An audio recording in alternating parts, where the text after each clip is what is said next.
عبد الله بن علي. طيب.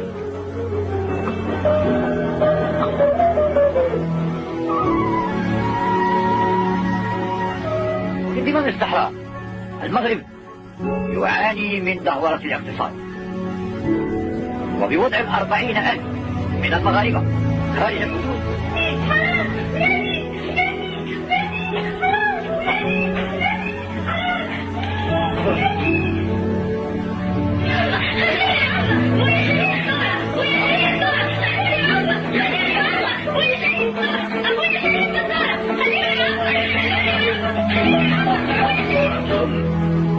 من بيتها وطفلها في المدرسة وزوجها في الحقل أو في المتجر أو في حالة سفر، لا يسمح لها حتى بلحظة وداع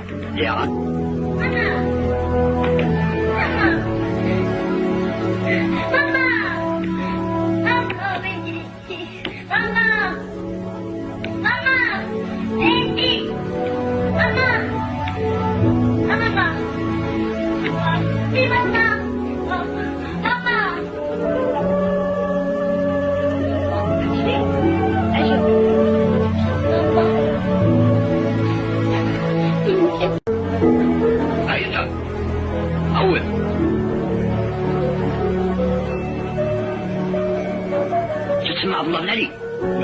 طيب.